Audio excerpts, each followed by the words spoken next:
with big open shoulder tires, it's important to rotate often. I've been doing it every 2,000 miles.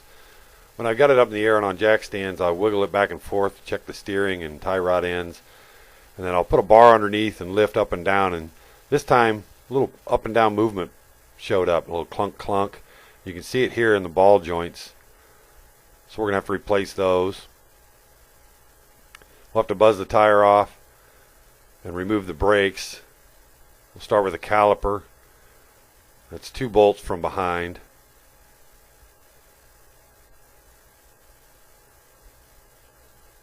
Then the caliper will pull off, and I'll hang that up with a bungee cord to keep from damaging the brake line. Then the brake rotor should pull off. The next thing we're going to do is remove the wheel bearing hub assembly. There's 3 bolts that hold that on from behind. 2 towards the rear and 1 towards the front. It's kind of hard to get in there, and they can be tricky. It's so tight it's hard to get an impact wrench on. But if you can, break them loose. But they're a 12-point head, and they're kind of get a little rusty, so spray them first. And if you have to, you can put a box end wrench on, a 12-point box end wrench, and maybe tap that with a mallet, or here I'm using a dead blow. Once you've got them broken loose, you should be able to get it out with a ratchet. I'm using an air ratchet. Then we're going to bust that hub bearing assembly loose with a chisel and hammer. And then the entire axle hub assembly will pull out. Just set that off to the side. We can get after these ball joints. We've got to remove the knuckle next. To do that, we've got to take the cotter keys out, the 2 castled nuts on the ball joints. Straighten those out and then pull them out. Then remove the nuts. And I don't remember what size these were, but the bottom one's bigger than the top.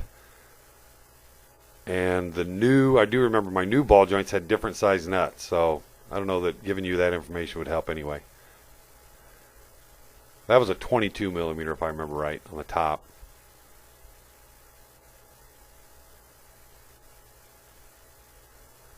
Then once we get those removed, we're going to put a little pressure on it with a pickle fork.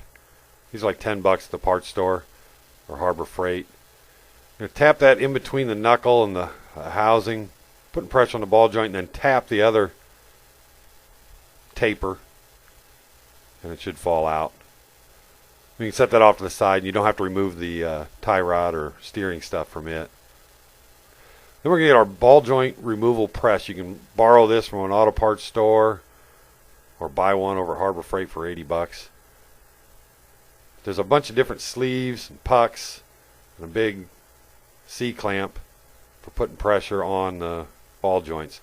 Here I've got it set up to remove. I've got a puck underneath, a tapered puck underneath that's going to push the ball joint up and out. Cup to receive it with a puck on top of it that the ball joint press will press on. I've got a big breaker bar on it with a socket. And you're going to tighten it until it's real tight to where you can feel it yielding the threads. And then we're going to tap on the taper. And if you watch real close there, it kind of moved. And then we'll go back to tightening. Tap with a hammer, tighten, tap with a hammer, tighten, tap with a hammer. And it'll slowly press that ball joint out of the housing on the axle housing. Eventually it kind of pops, you know it's out of there. And we can remove the bearing press. Or, I'm sorry, ball joint press. So you can see I had a cup that fit over the ball joint, but not on the flange, so it would receive it. Here we're setting it up to remove the lower, and I've got the threaded arm of the ball joint press up through the hole for the top ball joint. Then at the bottom I've got a puck, receiving cup that's bigger than the flange on the ball joint. And then I'm pressing the threaded rod right onto the top of that lower ball joint. Press till it's tight and tap with a hammer.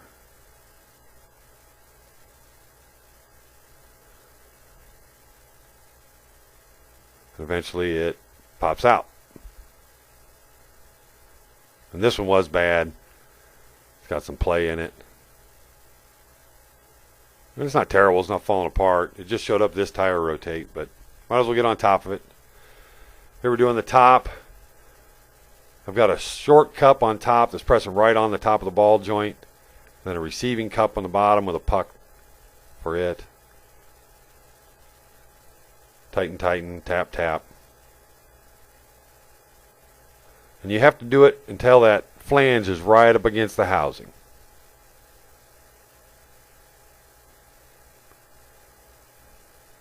Doesn't hurt to look at it every now and then and make sure it's going in straight too. So tighten, tighten, look at it, tap with a hammer, tighten, tighten, look at it, tap with a hammer.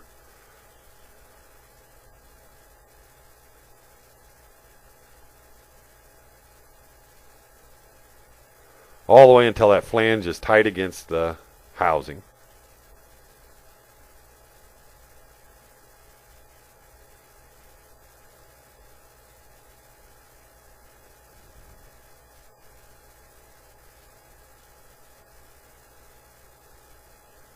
You get the idea?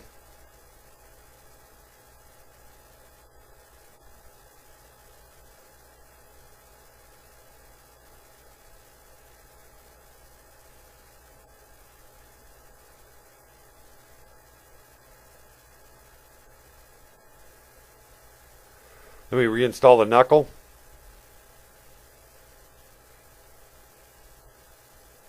Put the new nuts on.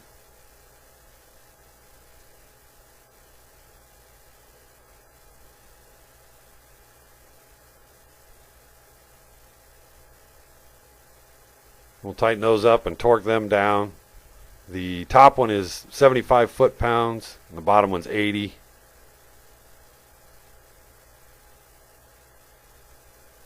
Reinstall our cotter keys.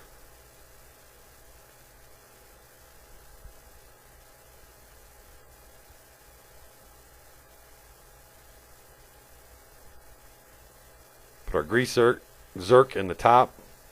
Oscar Zerk's invention. 5/16. Put a little grease in it. The bottom one doesn't have a grease zerk.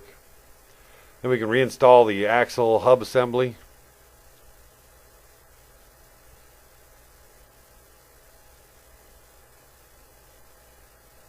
You have to kind of reach behind the knuckle and lift the axle a little bit so it'll go in the seal and spider gears in the inside of the differential. Reinstall our bolts and make sure you position the brake rotor cover, that dust cover, so that it's the open part of the pie is pointing towards the caliper. The holes have to line up. 3 bolts, torque those to 75 foot-pounds. Reinstall the brake rotor. And then the caliper, you're going to have to press the piston back in probably. So remove the disc, get a big C-clamp out, push the piston back in the brake caliper. Reinstall your pads. Reinstall the caliper. Remember, 2 bolts from behind.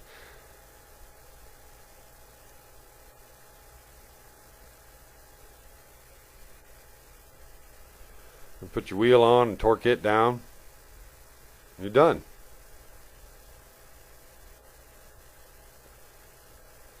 It's not so bad. Got plenty of new Jeep videos coming, so make sure you subscribe. And if you want, click on the gear button and get yourself a hat or a t-shirt. Something cool. Jeep on!